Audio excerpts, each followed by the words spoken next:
This week on 18 Degrees North, unwanted and untreated. Caribbean-born soldiers who fought under the flag of the Stars and Stripes. They just sign you up, sign you out, check you out, and put you out. Is the U.S. government doing enough for Army vets? Are they a risk to Caribbean societies? Duty to a country is one of the greatest honor. And then having served, because of really no fault of yours that you have developed an illness, you're actually just thrown out. That is for me a major issue. And then, Haitians in Florida have risen to positions of prominence with the recent election of Lucy Tondreau as the mayor of North Miami. But one statistic remains disturbingly high: the disproportionate number of Haitians in Florida's juvenile correctional system. We're going to have to redouble our efforts to ensure that this trend doesn't continue in a downward spiral. These stories tonight on 18 Degrees North.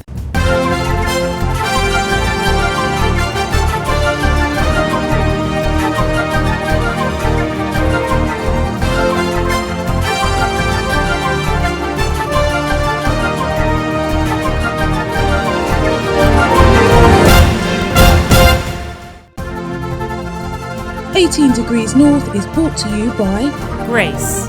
Grace Coconut Water presents A Few Seconds with the world's fastest woman. When you step into the blocks, you've got to believe in yourself. Be yourself and always be good to yourself. Life is fast. Hydrate well with Grace Coconut Water. I love JN Money Transfer. Yo, love my JN Money Transfer card. I love the way they understand me. I just love how the money reach real fast. I love that it's my connection to home.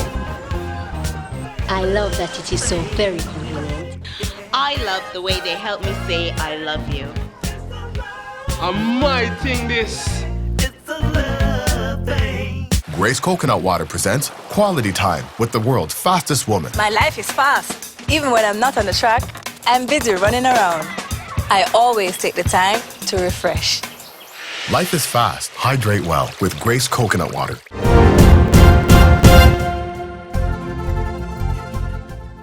Hello, I'm Zara Burton and welcome to 18 Degrees North. It's from right here in Kingston, Jamaica, where every week we're going to be taking you on a global journey with us as we bring you a newer perspective on Caribbean affairs. And we begin with a story on Caribbean nationals who've served in the U.S. Navy, Marines, or Army. Fighting under the flag of the Stars and Stripes alongside American-born soldiers, many green card holders have also given years of service to the U.S. military. Yet when they leave, their veteran status offers little help when they find themselves on the wrong side of the law. Some are even deported. But what happens when these vets who are ill with depression and post-traumatic stress disorder from their military experience and then sent back home to countries that aren't equipped to deal with them? That's our investigation tonight as we stay 18 degrees north and 77 degrees west, right here in Jamaica. Operation Iraqi Freedom, 2003. Green card holder and Jamaican-born Jeff Brown spent more than 2 years serving in the U.S. military. I remember the 120 degrees burning heat. I remember the flies, a whole lot of flies. Life on the front lines hardened him. I need to protect my comrade. That's point blank, period. Grandma and children holding their hands, and young women, older women, lining up in front of the terrorists behind them, and they'd be shooting pot shots, they call them, between the heads of these individuals, hoping and praying or believing that American soldiers wouldn't kill and hurt women, children, and grandmothers and elders. But you have to do what you have to do. It's indoctrinated in you. There is no thinking in war. Soon, the pressures of war began to take a toll. After only 2 years of what should have been a 4-year term, he was given an honorable discharge, albeit after an incident of unnamed misconduct. As a civilian back home in Snellville, Georgia, near Atlanta, Jeff struggled with the after effects of war. Though he held 2 jobs, he still had anxiety attacks, was plagued by depression, and the last thing on his mind was his immigration status. That would be a costly oversight. Before long, he got into trouble with the law, was charged for obstruction of a police officer, and later for his role in a robbery.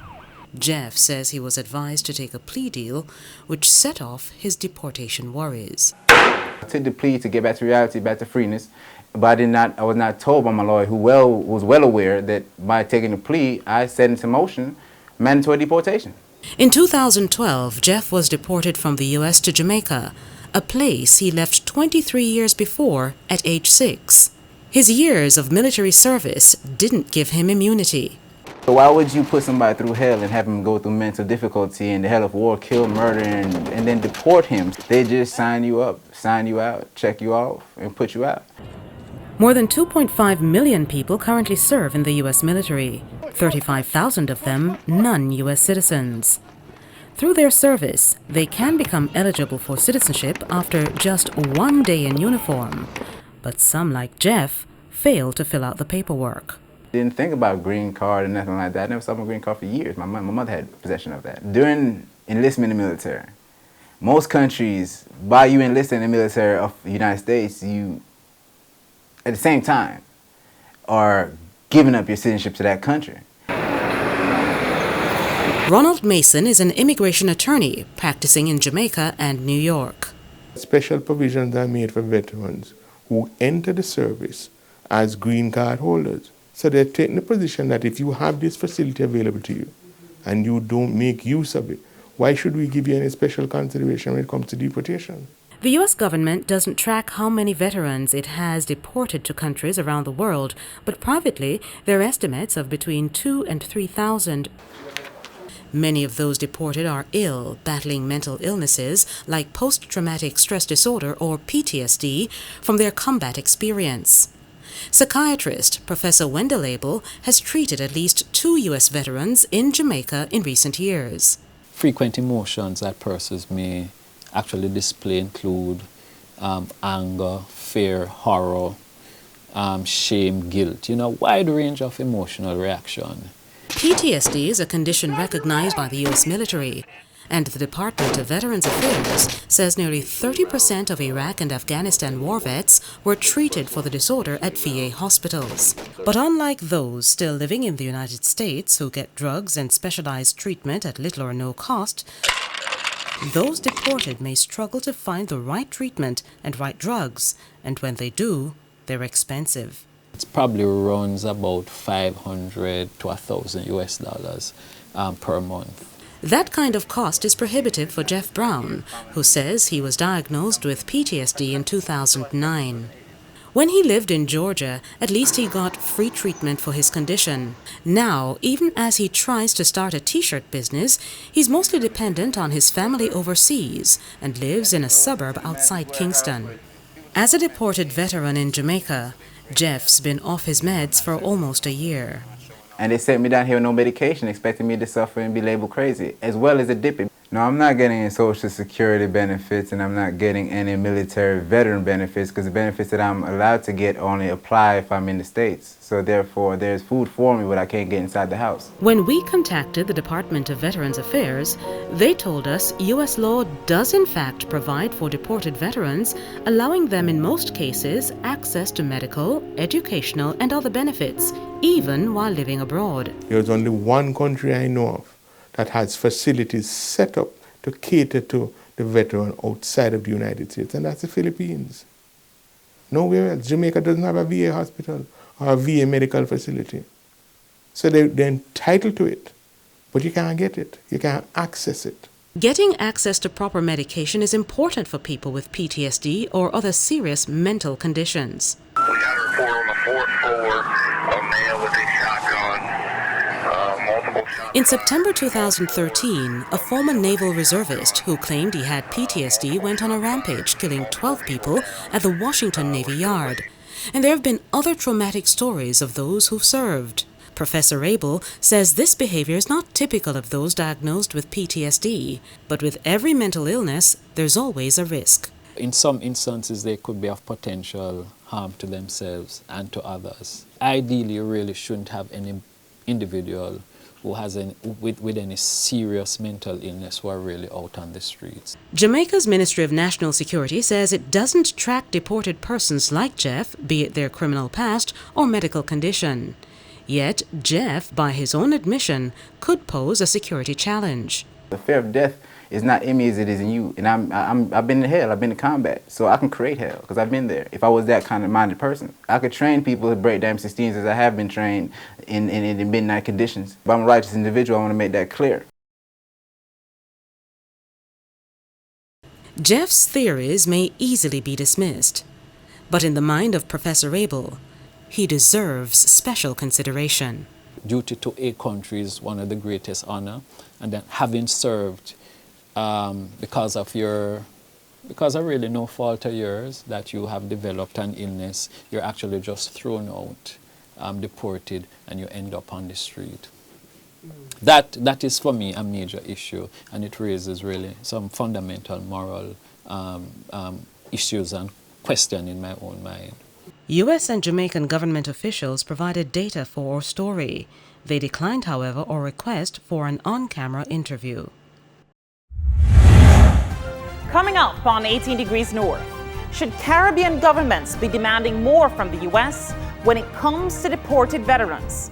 We ask U.S. Attorney Craig Shaggin about his fight to get banished veterans the help they need from Uncle Sam.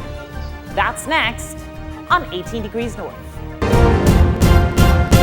The preceding segment was brought to you by Grace.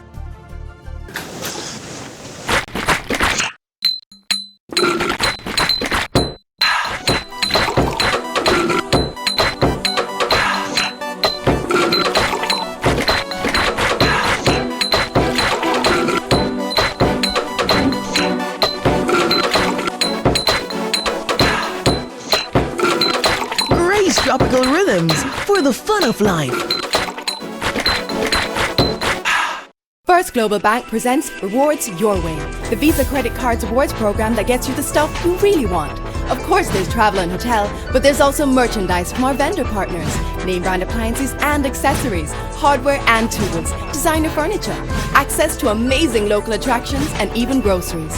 First Global Rewards Your Way makes the impossible possible with the best Visa rewards program and the lowest interest rates in Jamaica. What are you waiting for? Upgrade your card to FGB Visa today. Grace Coconut Water presents A Few Seconds with the world's fastest woman. When you step into the blocks, you've got to believe in yourself, be yourself, and always be good to yourself. Life is fast. Hydrate well with Grace Coconut Water. Exercise. You know him coming. The line up alone. Bring in the Grace Frankfurters. Quick. The race start. These events now. Reach. There they go. Good start. Oh, Sturgis up very well. Shelly Fraser Price has the lead. Simone Payne is on pace, but finishes. How are you, boss? Grace Frankfurters, Jamaica's favorite Frankfurters. Everybody is family.